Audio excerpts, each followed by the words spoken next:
Halo pemirsa, apa kabar? Simpo Dunia kembali hadir dengan sejumlah informasi peristiwa menarik dan unik dari berbagai penjuru dunia. Bersama saya Luis Ayu dan simak informasinya untuk Anda.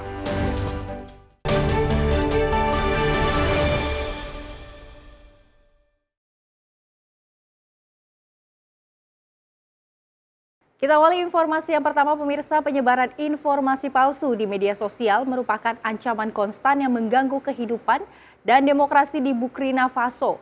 Karena itu sejumlah jurnalis memprakarsai pengecekan fakta secara serius untuk memerangi misinformasi dan disinformasi di negara itu. Unjuk persatuan antara Menteri Luar Negeri Burkina Faso dan Duta Besar Tiongkok pada Oktober lalu. Cerita rekayasa sebelumnya secara keliru mengklaim bahwa kedua negara telah memutuskan hubungan. Menteri Karamoko Jean-Marie Traoré menyebut cerita itu sebagai sabotase diplomatik. Di media sosial dan di grup-grup WhatsApp, informasi palsu menjadi ancaman yang konstan.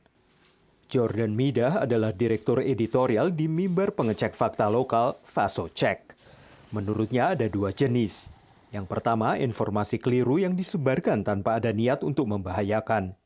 À côté, il y a ce qu'on appelle la malinformation, qui est là à l'opposé de l'autre, la production et la diffusion de contenu faux, avec clairement pour objectif de tromper la communauté ou un individu et de nuire clairement à un individu ou à une cause donnée ou à une institution donnée. Di L'Observateur Palga, salah satu harian terkemuka di Burkina Faso, jurnalis Chiu Sama mengatakan kelompoknya menangani masalah ini dengan serius. Et même un œil averti plus souvent. Donc ce que l'observateur fait, c'est le recul du journaliste par rapport à toute information qu'il reçoit. Et il faut aussi vérifier. Ketika pemimpin militer Ibrahim Traoré menghilang dari depan publik selama beberapa hari pada bulan Juni, spekulasi dan video yang direkayasa beredar di media sosial. Para pengecek fakta yang terampil bisa meluruskannya, namun insiden seperti ini merusak menurut para pakar. Pour qu'un citoyen soit bien renseigné, il faut qu'il ait accès à une information, en fait, juste une information équilibrée.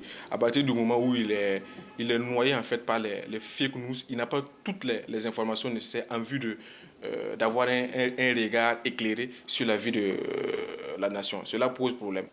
Menurut Jordan, kekuatan-kekuatan dunia berlomba untuk mendapatkan pengaruh di seluruh wilayah Sahel dan mempromosikan narasi mereka sendiri. Tapi menurutnya ada juga yang lain. Maintenant, à l'interne, vous avez aussi des groupes de gens qui, convaincus de ce qu'ils pensent, propagent des narratifs faux. Ils le diffusent et les gens y croient. Para analis memperingatkan, konflik yang sedang berlangsung di Burkina Faso meningkatkan penyebaran informasi palsu. Menurut Jordan, kemajuan teknologi cenderung memperluas jangkauan dan dampak informasi keliru. Karena itu, upaya yang dilakukan oleh media dan para pengecek fakta ini menjadi jauh lebih penting lagi. Dari Washington DC, saya Helmi Yohanes dan tim VOA. Pemirsa, acara komedi Amerika Serikat Saturday Night Live atau SNL telah menjadi tontonan 5 generasi dan telah mencetak berbagai bintang besar Amerika. Acara ini bahkan menginspirasi banyak negara lain yang ikut membuat franchise-nya mulai dari Brazil, Mesir hingga Korea. Dan berikut informasi selengkapnya.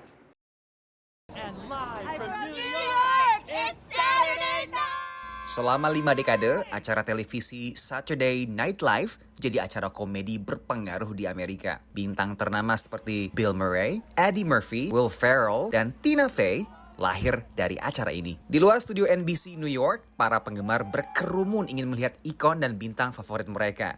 Ada Blake Lively, Ryan Reynolds, Jerry Seinfeld, dan aktor Kevin Costner yang hadir dalam acara spesial Saturday Night Live 50 tahun. It's a cultural experience for a lot of people. They're the kind of heartbeat of comedy for most of America. You could be relatively obscure and then suddenly from appearing on this show have a huge amount of attention and notoriety. Pemerhati televisi sebut SNL telah pengaruhi komedi berbagai generasi di Amerika Serikat. Saturday Night Live is the longest standing comedy institution in America. The longer it goes on, the more self-evidently important it becomes. Has repeatedly proved its own significance by minting generation after generation of comedy stars. Pengaruh SNL juga sampai ke ranah politik. Impersonasi Presiden Gerald Ford oleh aktor Chevy Chase hingga Presiden Donald Trump oleh aktor Alec Baldwin, acara komedi ini mempengaruhi persepsi warga Amerika terhadap pemimpinnya. Trump sendiri bahkan pernah menjadi tamu SNL pada 2015 saat pencalonan presiden pertamanya. So I think in politics, as with everything else, SNL has kind of functioned as a bellwether. The performer's impression has crystallized something about the persona being impersonated in the public consciousness that hadn't really broken through. Musik juga jadi bagian tak terpisahkan dari SNL. Legenda musik seperti Prince, Nirvana, Beyoncé, hingga Taylor Swift telah tampil di panggung SNL. Pemirsa, acara SNL ini bisa disaksikan secara langsung dan juga gratis dari studio NBC di New York City. Tapi tiketnya nggak mudah didapatkan, harus berebut kuota lotre yang terbatas. Periode undian berikutnya baru dibuka pada bulan Agustus 2025 mendatang untuk periode nonton 2025-2026. Jika beruntung pun, penonton hanya bisa nonton satu kali di periode tersebut. Dari New York, saya Randy Wicaksana dan tim VOA. Pemirsa, dua indikator utama laju inflasi di Amerika Serikat masing-masing menunjukkan penguatan kembali dengan kenaikan harga berbagai kebutuhan, mulai dari pangan, energi, hingga hunian. Kekhawatiran penguatan kembali inflasi ini meresahkan warga berpenghasilan pas-pasan yang bahkan kadang harus menjalani dua pekerjaan sekaligus. Di dekat Houston, negara bagian Texas, Tiana adalah ibu 3 anak yang berjuang keras memenuhi kebutuhan hidup di tengah tingginya laju inflasi. I work roughly between 75 and 80 hours a week. And it's a lot due to the fact that I'm a mother and I have to work just to provide for my children. Siang harinya, Tiana bekerja mengantar makanan di sebuah restoran siap saji. Sementara malamnya, ia bekerja sebagai pembersih transportasi umum. I have a second job just to stay on top of everything because my second job I get paid weekly. So with the bi-weekly, I'm still able to keep, little bills here, whatever it needs to be paid. I can pay it off one check or I can pay it off another check and then still be able to do what I need to do for my kids. Dua indikator inflasi terakhir yang diterbitkan Biro Statistik Ketenagakerjaan di bawah Departemen Tenaga Kerja menunjukkan penguatan inflasi di Amerika Serikat, mengusik anggapan belakangan ini bahwa inflasi telah terkendali. Indeks harga produsen yang memantau harga di tingkat grosir menunjukkan peningkatan secara signifikan melebihi ekspektasi, yaitu ke angka 3,5% dibandingkan tahun sebelumnya. Sementara indeks harga konsumen juga menunjukkan penguatan ke angka 3% secara tahunan. Semuanya menjauhi target Bank Sentral AS atau Federal Reserve sebesar 2%. It marked the fourth consecutive month-over-month acceleration of inflation. So yes, you can get some seasonality with year-beginning price increases from businesses, but this was a pervasive increase across energy, food, transportation, services, just a host of things, and that's problematic for the Fed. Yang paling terdampak adalah warga berpenghasilan paling rendah, termasuk Tiana. There's a lot of misconceptions about who gets paid low wages, and one of the biggest one is that these are all high school kids earning that.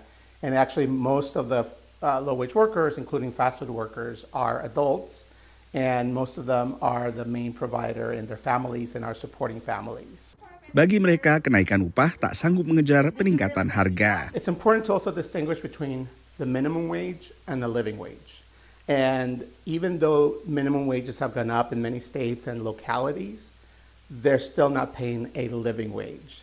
What is a living wage? A living wage is a wage that allows workers to be self-sufficient and provide for their families. And so what does that mean? It means that you cannot make ends meet with your current job, and that usually forces people to have to look for a second job or maybe even a third job in order to make enough of a wage to provide for their families. Menurut Depnaker AS, sekitar 5% atau lebih dari 8,6 juta pekerja Amerika kini menjalani lebih dari satu pekerjaan. Dari Washington DC, Nova Purwadi dan tim VOA. Pemirsa, industri pertanian di California, Amerika Serikat bergantung pada pekerja musiman dari negara lain, termasuk imigran tanpa status hukum tetap. Pada musim panen ini banyak migran tidak berdokumen, takut berangkat kerja karena takut dideportasi.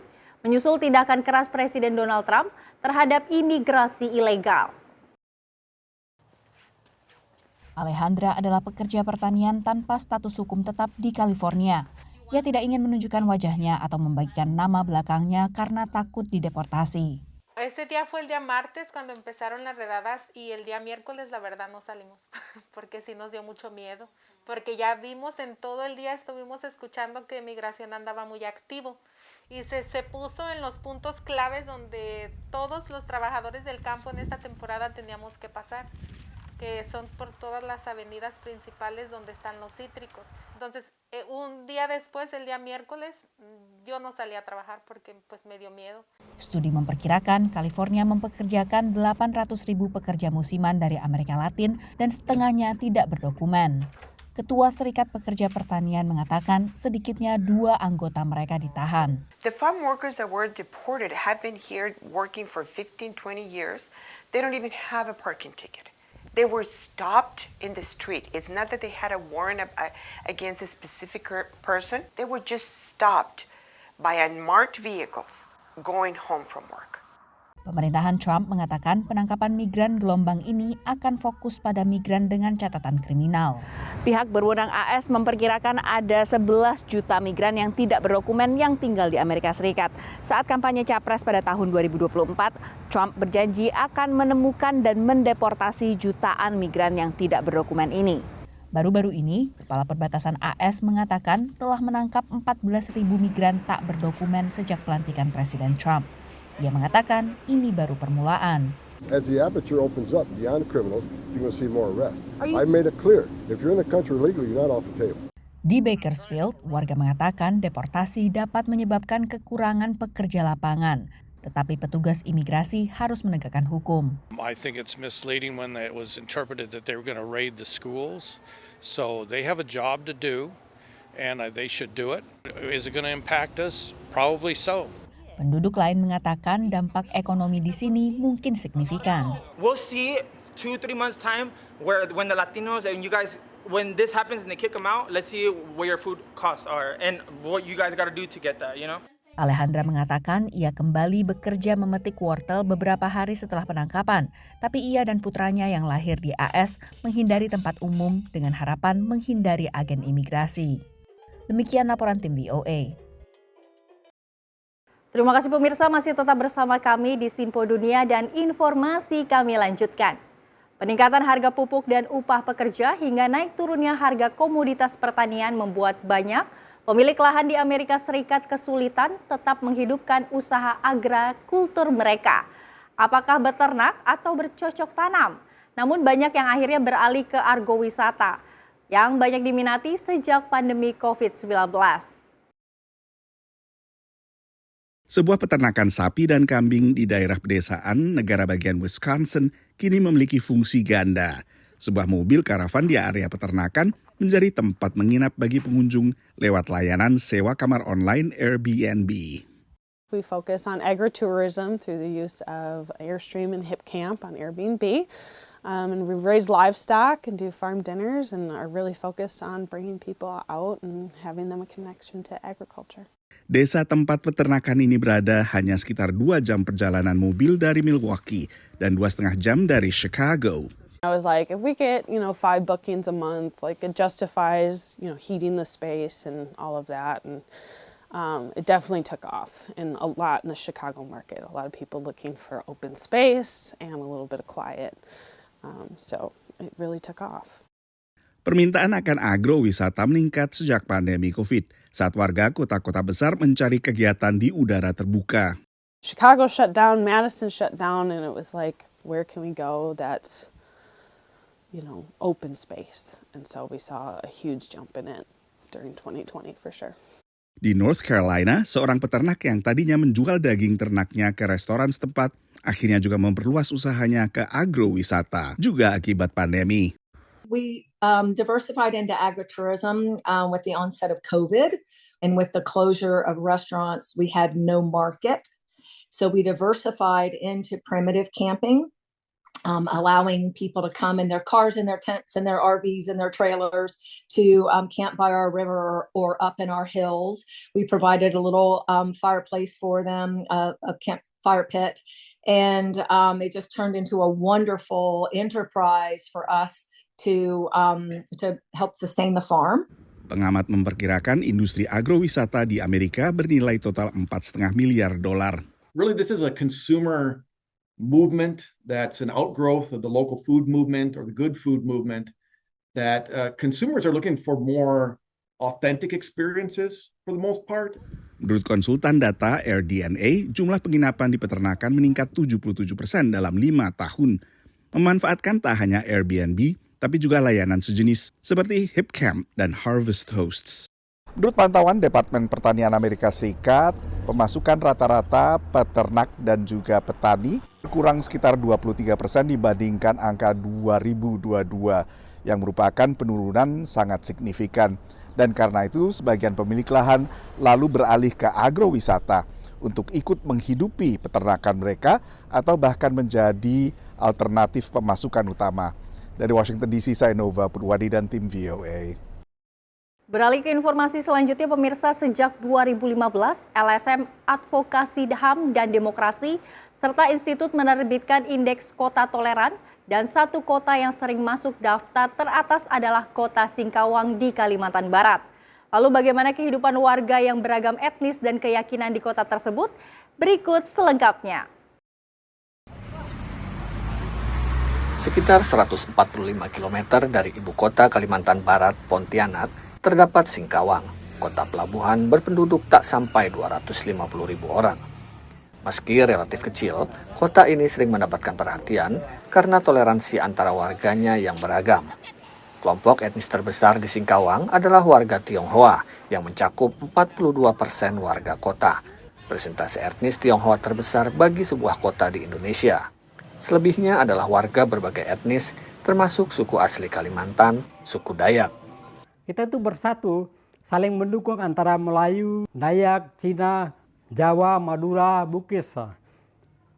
Sehingga saat kita menekan suatu gawai itu, tidak fanatik, oh ini gawai Dayak harus pakai, semuanya harus pakai Dayak. Oh tidak. Sejak 2018, Singkawang telah 4 kali dinobatkan sebagai kota paling toleran di Indonesia oleh Setara Institut.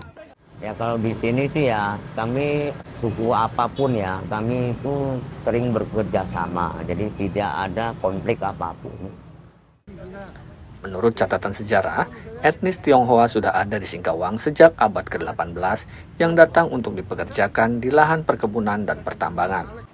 Sejak itu, kedatangan orang-orang Tionghoa ke kawasan Singkawang terus berlangsung dan menciptakan akulturasi Tionghoa, Dayak, dan Melayu atau biasa disebut Tidayu. Kita selalu sampaikan bahwa kita berbeda-beda, kita tetap satu. Jadi kita sampaikan terus ini, akhirnya sekarang semakin ya mungkin dengan ada toleransi dan sebagainya, membuatnya semakin harmonis. 3 rumah ibadah tertua di Singkawang, lokasinya bahkan berdekatan. Masing-masing Vihara Tridharma Bumi Raya, Masjid Raya Singkawang, dan Gereja Katolik Santo Fransiskus Asisi. Singkawang, kalau boleh kami katakan, punya segitiga bermuda toleransi. Nah, mungkin tidak dimiliki oleh beberapa daerah lain di Indonesia. Kebersamaan dan toleransi antar umat beragama ini terlihat saat perayaan Cap Gomeh baru-baru ini, tak lama setelah Tahun Baru Imlek, dengan puncak acara Parade Tatung. Tatung atau orang yang dirasuki roh para leluhur ini diarak keliling kota untuk mengusir roh jahat. Itu tetap dilestarikan. Jadi yang bisa dikatakan yang tua menurunkan, yang muda yang melestarikan. Meski merupakan tradisi Tionghoa, Festival Cap Gomeh di Singkawang juga melibatkan masyarakat dari kelompok etnis lain. Sekarang bukan saja Cina yang memeriahkan ikut jadi tatung, jadi tandu. Tetapi ada dari kalangan Dayak, ada yang dari kalangan Melayu. Imlek ini itu tidak harus orang Cina semua. Tak hanya perayaan Cap Gomeh, pada perayaan-perayaan agama lain pun mereka juga saling mendukung. Kalau hari raya kan ada pawai takbir, mereka juga tidak masalah, mereka juga dukung aktivitas kami. Dia kan hormat kita cari maklum lah, kita cari itu dah ya maklum lah, kita kan sering berinteraksi kan. Kami para pastor ini selalu mengatakan kepada umat, ya, nah mari kita menghargai yang berbeda dengan kita. Dengan keharmonisan yang selalu terjaga, masyarakat setempat berharap kota yang dijuluki Kota Seribu Kelenteng ini dapat menjadi kota yang lebih maju dan menjadi contoh bagi kota-kota lain di Indonesia. Dari Singkawang, Gregorius Giovanni, Anugrah Andriansyah, dan Ahadian Utama, VOA.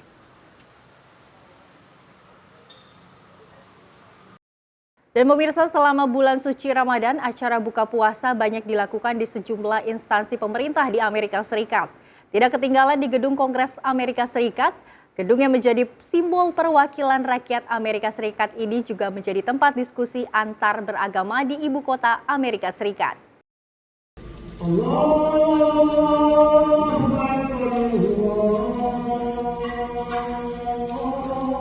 Azan berkumandang di dalam speaker Nancy Pelosi Caucus Room, salah satu ruangan di kompleks Gedung Kongres AS, mengiringi acara buka puasa Kongresional Amerika Serikat.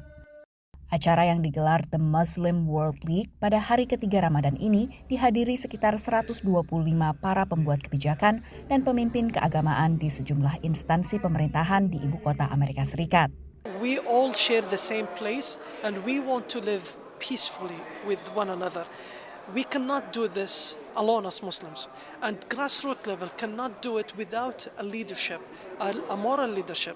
Faith leaders, they have this responsibility to guide and educate the grassroots and to educate people and to guide them towards peace. Lewat Kepala Kantor Urusan Keyakinan Gedung Putih, Presiden Donald Trump menyampaikan pentingnya hubungan antara umat beragama, tak hanya antara pemuka dan wakil rakyat. We are entering into a holy season for most of the world's religious communities.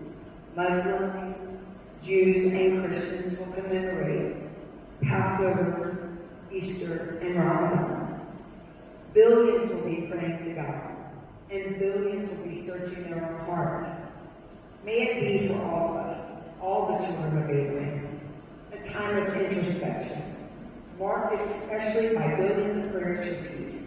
Setelah berbuka puasa singkat, sejumlah hadirin melakukan salat maghrib berjamaah di ruangan yang sama. Selama bulan Ramadan, sejumlah instansi pemerintahan di AS seperti Departemen Luar Negeri dan Departemen Pertahanan biasanya menggelar acara buka puasa bersama. Salah satu yang paling bergengsi dan politis adalah buka puasa di Gedung Putih bersama dengan Presiden AS. Bagi hadirin, ini adalah kesempatan untuk belajar tentang memahami iman lain dan berdiskusi dengan sehat. Natasha dan Afi adalah mahasiswa berketurunan Yahudi di Washington, D.C.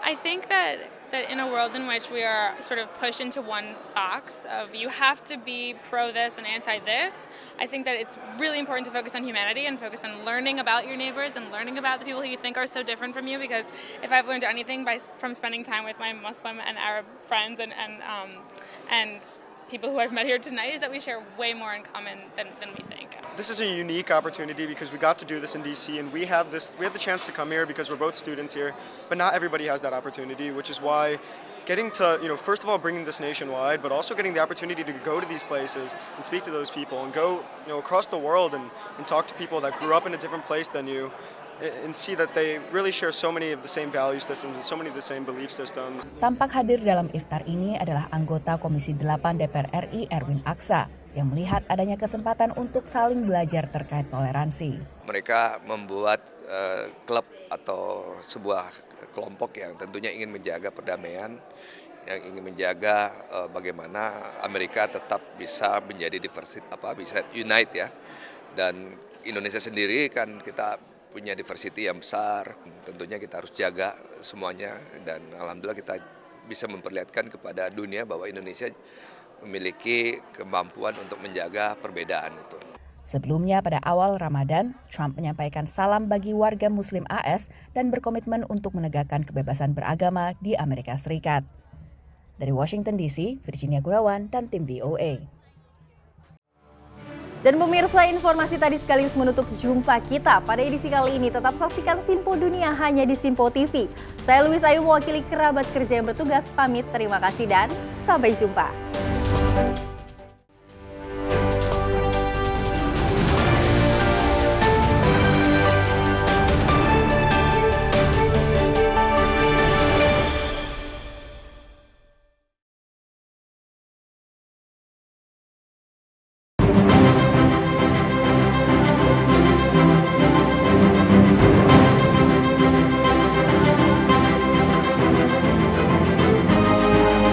Simpo TV, News, Sport, Entertainment.